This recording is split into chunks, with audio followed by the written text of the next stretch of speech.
तो दोस्तों आइए आज हम आपको कुछ पेड़ पौधों के बारे में बता के और उनके लिए सभी प्लांट्स के लिए एक ऐसा फर्टिलाइज़र एक ऐसा खाद तैयार करेंगे जो आपको बार बार मिला के नहीं डालना पड़ेगा।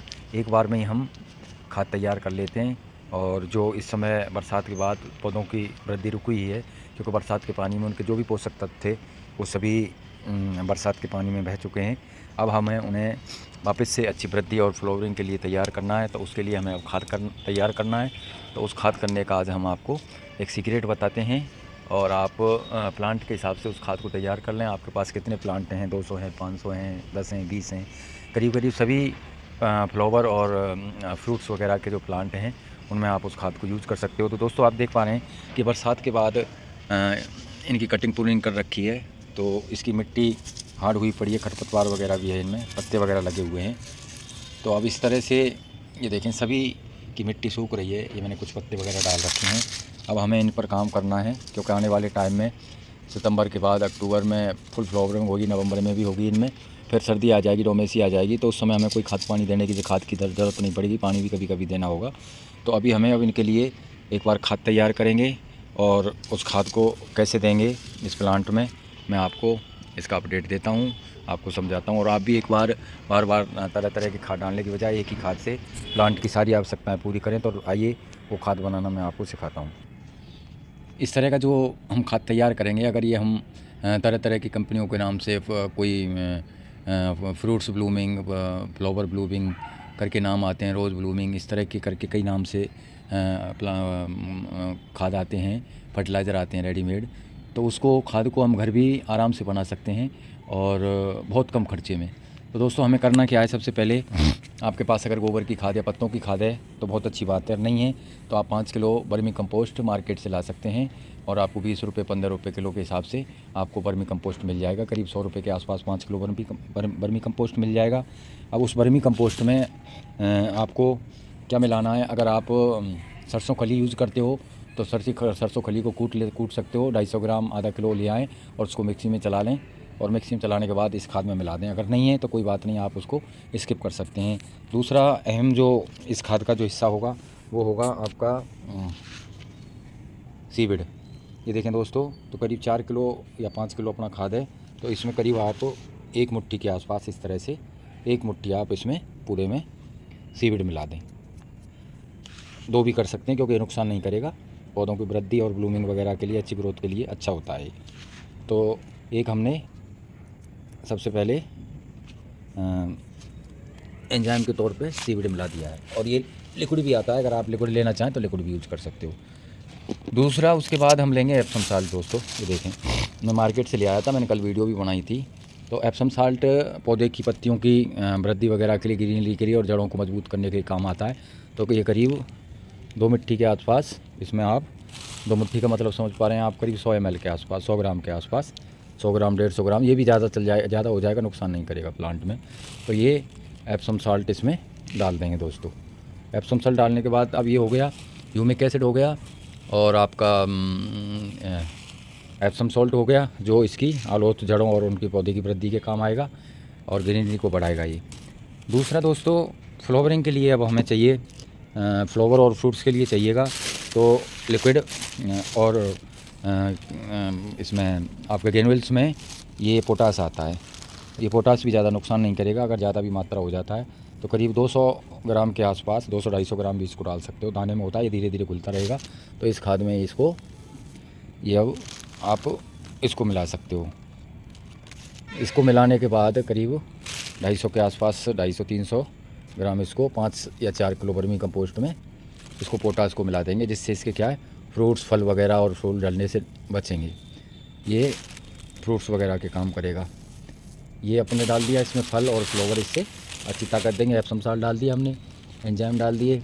और अगर आपके पास नीम खली है तो कीड़े वगैरह के लिए, तो करीब 5 किलो में आप आधा किलो, 250 ग्राम, 100 ग्राम, जितनी भी अवेलेबल है। तो मेरे पास करीब 100 ग्राम के आसपास ये नीम खली है, तो ये नीम खली को मैं इसको डाल देता हूँ दोस्तों। नीम खली मिलाने के बाद अब आपके पास फंगीसाइड है, तो इसमें करीब 50 ग्राम के आसपास आप फंगीसाइड मिला दें दोस्तों। तो ये इसमें हमने 50 ग्राम के आसपास, ये कोई भी कंपनी हो सकती है जो भी आप यूज़ करते हो, साफ वगैरह, ये उथेन की M45 इस बार लाया मैं।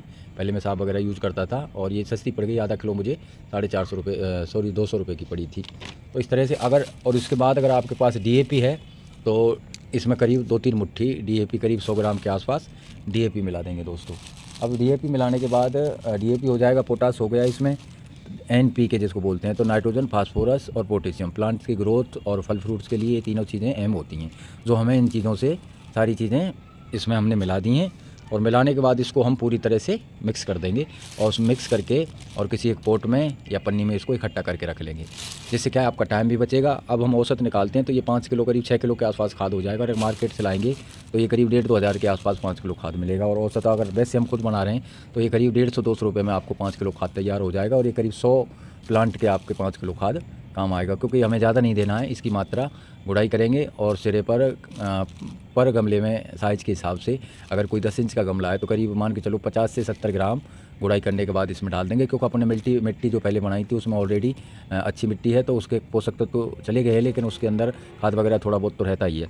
तो प्लांट की गुड़ाई करेंगे और उसके बाद इसको हम सारे को मिक्स करके और एक जगह भर के इकट्ठा करके रख देंगे। और जब भी आपको टाइम मिलता है, 2 पौधे 4 पौधे गमले, क्योंकि कईयों को गार्डन में टाइम नहीं मिल पाता है, तो 4 पौधे 2 पौधों की गुड़ाई करी और इसमें से 2 मुट्ठी लिया और गुड़ाई करके डाल दिया। और तो दोस्तों मैंने आपको खाद बनाना बता दिया। एक बार में आप 5-7 किलो खाद बना के तैयार कर लो। और जैसे जैसे आपको टाइम मिलता है, 1 गमले 2 गमले 4 गमले के हिसाब से, और उस खाद का आप यूज़ करते रहो और उसका आगे अपडेट देखते रहें दोस्तों। और मैं आपको दिखाता हूँ, अभी जैसे मिट्टी सूखी हुई है, गर्मी बहुत है, डेली पौधों में पानी देना पड़ रहा है। तो ऐसा नहीं है कि पानी सुखाना पड़े, डेली सूख जाता है। तो जब भी आप शाम को एक बार पौधे की पूरी तरह से 2-2 इंच 3-3 इंच के आसपास ऐसे गुड़ाई कर लें। इनकी नई जड़ें आपके सामने ये निकल के आ रही हैं, आप देख पा रहे हैं, ये देखें इनकी जड़ें, क्योंकि बरसात में ऊपर तक आ जाती हैं ये जड़ें। और खाद इसका ख़त्म हो चुका है, न्यूट्रंस इसके अंदर जो भी थे। और हो सके माइक्रो न्यूट्रिएंट भी आते हैं दोस्तों, अगर आप ला सको तो 150 रुपये का 100-200 ग्राम माइक्रो न्यूट्रिएंट ले आएँ। और जो मैंने आपको खाद बताया है उसमें कैल्शियम वगैरह, आयरन वगैरह सभी चीज़ होती हैं, वो ले आएँ। अब इस तरह से आप इस प्लांट की पूरी तरह से गुड़ाई करने के बाद, और जो हमने खाद बनाया है, आपको खाद बनाना मैंने वीडियो में बताया, वीडियो को देखते रहें। और वीडियो अच्छी लग रही है, अगर आपको ये कोई लाभकारी हो वीडियो, तो मेरे चैनल को सब्सक्राइब भी करें और अपने दोस्तों को शेयर भी करें दोस्तों। और आने वाली वीडियो नोटिफिकेशन के लिए बेल आइकॉन प्रेस करें। तो ये इस तरह से दोस्तों मैंने गुड़ाई कर दी है। और देखो ये मैंने जो खाद बनाया है, अभी मैंने उसको इकट्ठा कर दिया है। तो आप उनको इतना लेना है, बस 1 मुट्ठी, क्योंकि इसके अंदर सारी चीज़ें आ जाएगी हैं। अब ज़्यादा नहीं डालना है, क्योंकि खाद थोड़ा बहुत इसमें था, मिट्टी वेल ड्रेन है ये। तो इसके अपन चारों तरफ इसके सिरे पर एक छोटी सी मुट्ठी, ये 12 इंच का गमला है और 10 इंच 8 इंच का है, तो और मात्रा कम कर दे, बस इतना ही बहुत है दोस्तों, सफिशिएंट है ये। और इसको मिट्टी से ऐसे ढक दें, क्योंकि धीरे धीरे जब पानी डालेंगे अंदर रिसेगा, सभी जड़ों में जाएगा ये, और वापस से अपनी पौधा ग्रोथ पकड़ेगा। और इसमें फ्रूट्स, फल वगैरह जैसा भी आपका प्लांट है, वो प्लांट फ्लावरिंग और नई नई पत्तियाँ सूर। और कटिंग नहीं करी है आपने पौधों की, तो कटिंग भी कर दें। तो मैंने इनकी बोगनविलिया की सभी की कटिंग कर दी है। अब इसमें खाद देना बाकी था। अब मैं इसमें करीब 1 लीटर के आसपास पानी दे दूंगा, जो नीचे तक जड़ों तक जाए।